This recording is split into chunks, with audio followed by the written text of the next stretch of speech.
Soyez les bienvenus dans cette nouvelle édition du Morning News. Au sommaire de l'actualité, au Burundi, les résultats partiels de la présidentielle du 20 mai ont été annoncés ce jeudi. Portant sur 12% des 119 communes, ils créditent le candidat du parti au pouvoir, Évariste Ndayishimiye, de 80% des suffrages. L'opposition crie au hold-up électoral.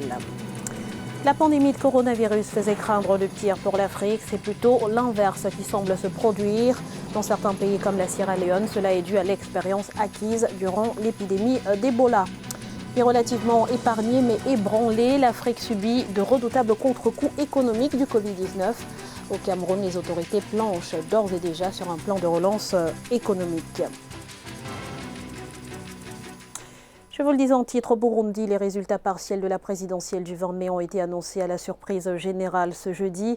Des résultats portant sur 12% des 119 communes que compte le pays et qui attribuent au candidat du parti au pouvoir, le général Évariste Ndayishimiye, près de 80% des voix contre moins de 20% pour son principal adversaire Agathon Rwasa. Ce dernier dénonce des chiffres fantaisistes. C'est un sujet de la rédaction.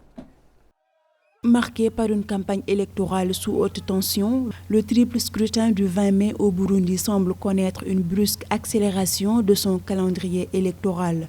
Alors qu'il était attendu au plus tôt ce vendredi, l'annonce des résultats partiels de la présidentielle dans la soirée du jeudi 21 mai, attribuant le score écrasant de près de 80% au candidat du parti au pouvoir, le général Évariste Ndayishimiye, contre moins de 20% pour son principal adversaire Agathon Rwasa, n'a pas manqué de provoquer des protestations. La proclamation des résultats assez rapidement est nécessaire, mais il faut qu'elle soit faite dans les règles. Le fait que la radio nationale annonce de manière surprenante hier un résultat à des scores assez conséquents est surprenant, mais c'est une réaction qui était attendue. Donc c'est pas une surprise, mais ça peut créer une nouvelle crise politique post-électorale si les vrais résultats, les PV ne sont pas publiés. De nombreux incidents ont opposé depuis plusieurs jours les militants du parti au pouvoir, le CNDD-FDD, à ceux du CNL de l'opposition. L'opposition estime que cette annonce de résultats en faveur du parti au pouvoir est fantaisiste. Le CNL dénonce une fraude massive dans une élection sans observateur indépendant ainsi que plusieurs irrégularités. Du côté du CNDD-FDD, on assure qu'il ne s'agit là que d'une stratégie pour expliquer une défaite annoncée. Ce qu'on doit comprendre ici, c'est que nous sommes face à un pouvoir qui est au bout de 5 ans, d'un régime qui est isolé, qui est affaibli, qui est en totale crise économique. Donc le but, c'est d'aller vite, de changer de président en gardant le même parti et de dire on fait une élection et on va voir nos partenaires qu'on a perdus et on va faire redémarrer l'économie. Cela explique pourquoi le pouvoir n'a jamais voulu entendre parler de Covid-19, de crise mondiale, n'a jamais pu ou voulu prendre de mesures réelles ou annoncer des chiffres réels de contamination. Ce triple scrutin au Burundi, qui doit élire le successeur du président sortant Pierre Nkurunziza au pouvoir depuis 2005, devrait ouvrir une nouvelle ère de stabilité dans le pays si le processus électoral est géré de manière transparente et indépendante selon l'avis des observateurs. S'appuyer sur l'expérience du passé pour faire face aux défis du présent. La Sierra Leone, qui a été le pays le plus affecté par l'épidémie d'Ebola en 2013, semble aujourd'hui mieux outillée pour faire face à la pandémie de Covid-19. Les équipes médicales sont mieux préparées et la population est plus résiliente. Les détails avec Philomène Tine. Après Ebola, la Sierra Leone lutte tant bien que mal contre la pandémie à coronavirus. Lors de la table ronde du Forum New York Institute de ce 19 mai, le président sierra-léonais Julius Maada Bio soutient que l'expérience de son pays acquise lors de la crise sanitaire récente de l'épidémie à virus Ebola en 2013 lui a bien servi de leçon pour mieux lutter contre la pandémie de Covid-19. Nous avons en effet subi les conséquences de l'Ebola et nous avons appris des leçons.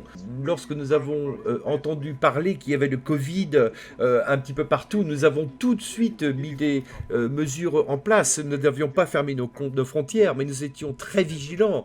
Tous les gens qui rentraient dans le pays, nous avons mis un système de quarantaine. Et c'est comme ça que nous avons pu minimiser la menace du corona. La Sierra Leone se dit consciente des répercussions économiques négatives qui peuvent découler de la crise sanitaire mondiale du coronavirus. Ainsi, en vue de minimiser cette situation, le pays n'a pas seulement adopté des mesures pour reproduire le même mécanisme de lutte des autres pays, mais il a adapté sa lutte contre le coronavirus aux réalités socio-économiques des populations sierra-léonaises. Nous ne voulions pas utiliser des mesures que les autres avaient utilisées juste parce que c'était en place. Le confinement total, par exemple, c'était pas possible de faire ça ici. Et ce que nous avons fait, nous l'avons fait par district. Et puis jusqu'à présent, nous avons, je pense, pas mal réussi. Nous sommes très fiers, nous avons l'expertise. Et c'est comme ça que nous avons pu donc faire cela. Lors de l'épidémie d'Ebola en Afrique de l'Ouest, la Sierra Leone avait enregistré quelques 4000 morts entre 2014 et 2016. À ce jour, le pays compte officiellement 570 cas de personnes infectées par le coronavirus, dont 205 rétablis et 34 décédés. On est bien loin des chiffres alarmants annoncés en Égypte. Selon le ministère de la Santé, le pays a enregistré ce jeudi 774 nouveaux cas de Covid-19 en une seule journée, un chiffre record qui porte à 15 003 le nombre total des cas d'infection confirmés depuis l'apparition de la maladie en février. Notons que c'est la troisième journée consécutive où les infections quotidiennes liées au Covid-19 dépassent les 700 en Égypte.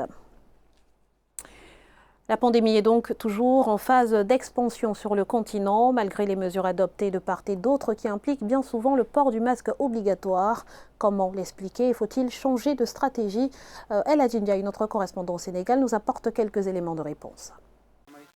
Le coronavirus continue sa propagation au Sénégal et en Afrique avec notamment la dissémination des cas communautaires. Selon les observateurs, les autorités africaines doivent prendre des mesures de riposte en tenant en compte du contexte épidémiologique et les réalités socio-culturelles et économiques propres à chaque pays. Les pays africains quand même ont mis en place des dispositifs qui semblent marcher. Peut-être il y a lieu d'évaluer ces dispositifs qui sont là et voir comment réorienter les stratégies. Cette situation a entraîné le redressement sur le plan économique et l'Afrique en subit les conséquences. D'ailleurs, les États-Unis ont décidé de couper leur contribution financière allouée à l'Organisation mondiale de la santé, ce qui pourrait impacter très négativement sur la gestion de la pandémie à Covid-19. Pour rappel, la contribution financière annuelle des États-Unis allouée à l'OMS représentait 22% du barème des contributions de l'exercice 2018-2019, loin devant celle du Japon 9,68%, de la Chine 7,92% et de la France 4,86%. Donc si l'OMS a un problème par rapport à ses financements, ça peut avoir un impact négatif sur la prise en charge de l'ensemble des pathologies.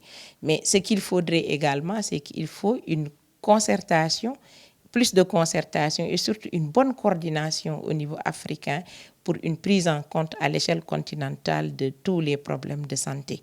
On peut compter sur des plateformes internationales comme l'OMS, mais il faut une bonne organisation. Et si on a une bonne organisation, quelle que soit l'issue demain par rapport à l'OMS, on pourra s'en sortir.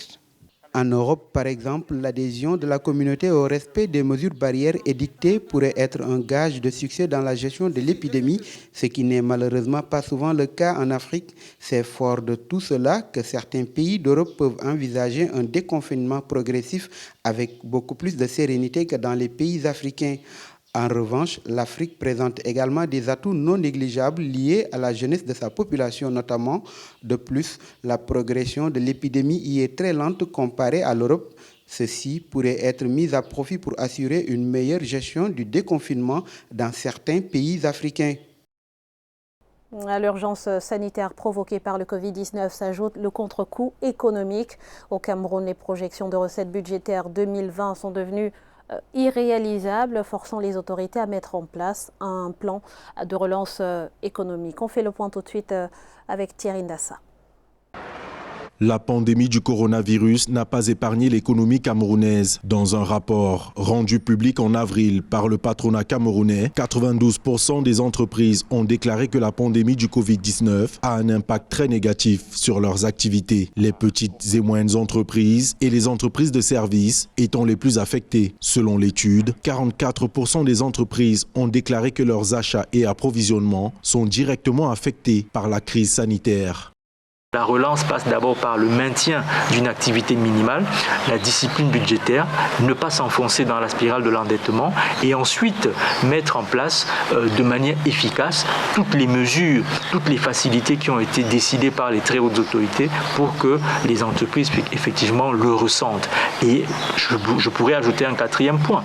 Il est très important que dans un contexte comme celui-ci, le dialogue public-privé se poursuive de manière sereine.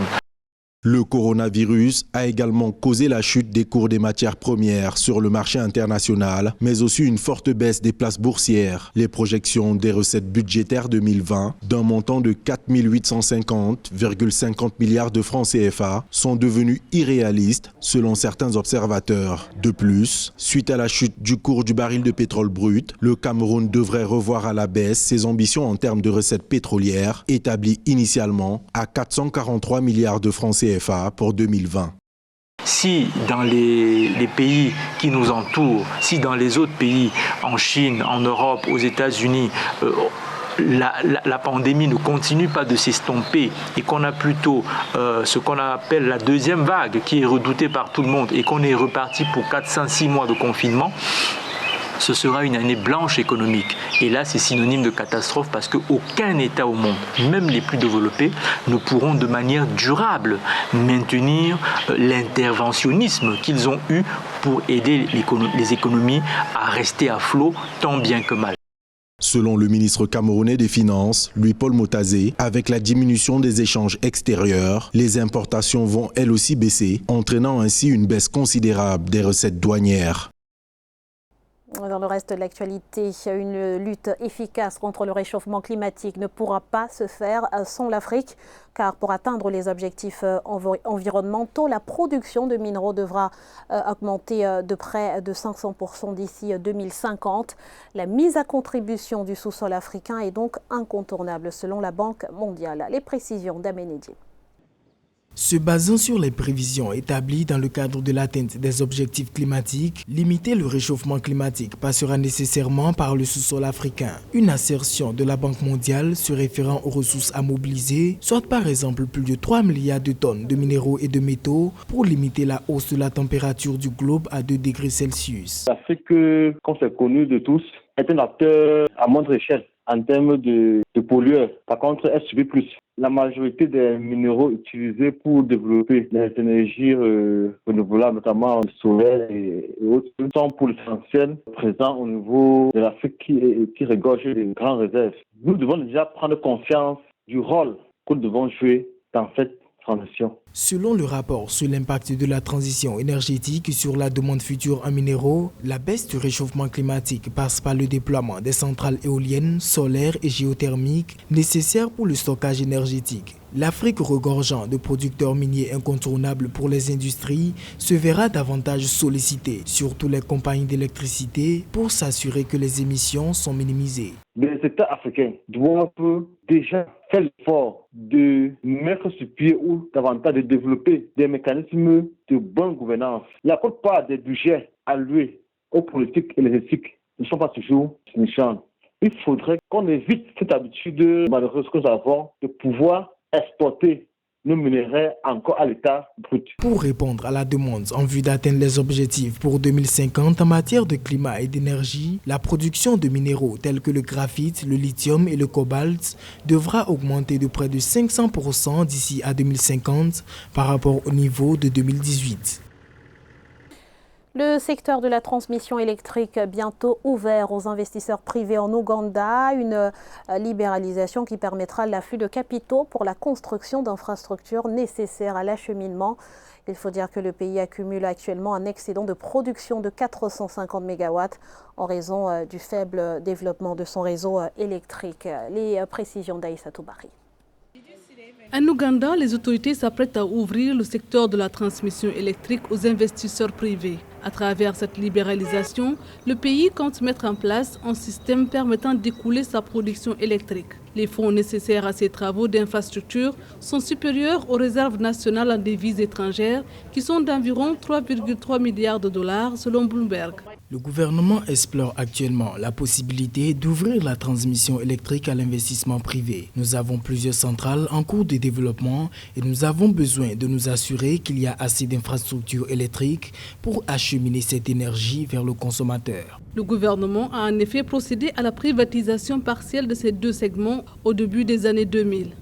Selon l'Autorité nationale de régulation du secteur électrique, au moins 2,5 milliards de dollars devront être investis dans les infrastructures de transmission au cours des 7 prochaines années. Construire un barrage de production d'énergie électrique, entretenir les conduites forcées de ce barrage, ça coûte de l'argent. Transporter maintenant ces maillons que je viens d'indiquer concernant le secteur de l'énergie électrique nécessitent énormément de l'argent pour leur suivi, d'ailleurs pour leur fonctionnement normal. Donc, de mon point de vue, que le gouvernement actuellement pense à solliciter le secteur privé, je crois qu'il était temps. Ce d'autant plus que l'année dernière, par exemple, l'Ouganda a exporté dans les pays voisins 320 mégawatts d'énergie électrique, alors que le pays a un taux d'électrification de 26% seulement. La puissance électrique ougandaise est prévue pour croître de 55% et atteindre 1825 MW au cours de cette année avec l'entrée en service des nouvelles centrales. Le pays a actuellement un excédent de production de 450 MW à cause du faible développement de son réseau électrique et du coût élevé de l'électricité. Ce journal a été réalisé par l'ensemble de la rédaction. Nous vous remercions pour votre fidélité. Restez sur Africa 24 dans quelques instants, une nouvelle édition de l'information.